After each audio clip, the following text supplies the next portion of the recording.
Eu trago para essa nossa conversa o editor de internacional aqui da CNN Brasil, Marcelo Favalli. Ele preparou um gráfico para que a gente possa entender o drama que os americanos estão enfrentando nesse momento, né, Favalli? Boa noite. Boa noite, Márcio. Boa noite a todo mundo que nos acompanha. Pois é, agora a gente vai ver aqui uma espécie de um trilho de montanha-russa para que a gente possa ter uma noção do que a Heloísa falava agora há pouco. Foram 2.804 casos registrados nas últimas 24 horas. Mortes. A última vez, mortes, exatamente, a última vez que a gente viu isso nos Estados Unidos foi em abril, com 2.240. Percebam que houve um aumento de 560 casos por dia nesse período de tempo. Agora, nada é tão ruim que não possa ficar pior, Márcio. Olha aqui, os números falam por si só. Estamos falando de quase 14 milhões de casos confirmados nos Estados Unidos desde o começo da pandemia, mas nas últimas 24 horas, 100 mil casos confirmados.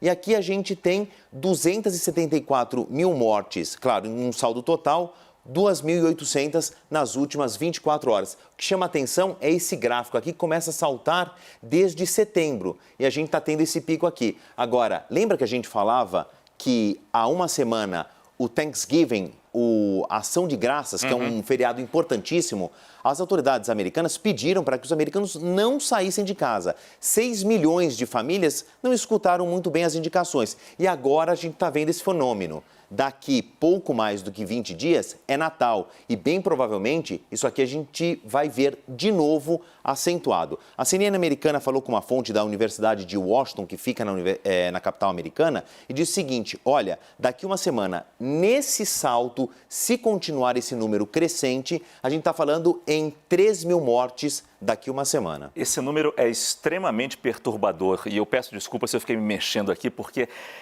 é terrível ver isso. Você percebe que houve muitas mortes em março e depois houve que parecia uma queda em julho, que era o verão americano. Todos eles saíram para passear, todos eles saíram para comemorar. E também aconteceu uma queda na Europa também. Pois é. As restrições, os lockdowns, os fechamentos, tudo foi se abrindo no mundo inteiro. Mas tudo voltou a subir ainda durante o verão e continuou explodindo no verão americano, no verão do hemisfério norte, e continuou explodindo no outono e agora para o inverno. E a gente acompanhando tudo isso aqui e vendo essa situação melhorar lá, pensava, como eles começaram a pandemia antes, Europa e Estados Unidos, depois chegou no Brasil, a gente pensava, tudo vai melhorar por aqui também. E a gente está vendo tudo piorar aqui também, exatamente nesse período. É isso que é mais triste. A gente não se preparou, a gente acreditou nessa queda aqui e isso é muito revoltante. Márcio, isso não é uma realidade apenas dos Estados Unidos, não. A gente vê a Itália. Eu falei agora há pouco de 3 mil mortes diárias, uma previsão daqui uma semana. Só para vocês entendam, 3 mil mortes é o que morreu no 11 de setembro em 2001.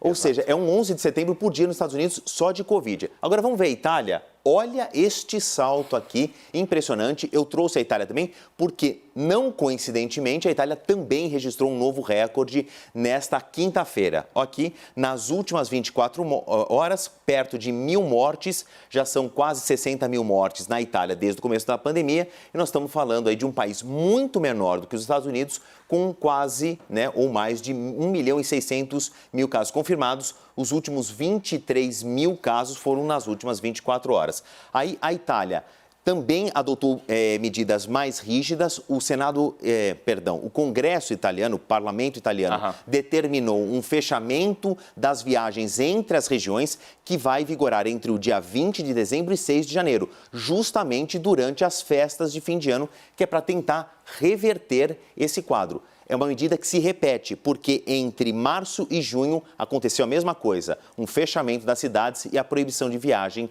entre regiões italianas. E a gente vê que o movimento do gráfico é muito parecido com o americano também. Também houve uma queda no verão italiano, no hemisfério norte, naturalmente, e depois, com o outono, continuou a subir. E a gente fica aqui assistindo isso e pensando se isso não vai acontecer com a gente também. Por isso que a gente tem que se preparar tanto. Obrigado, Favalli. Obrigado.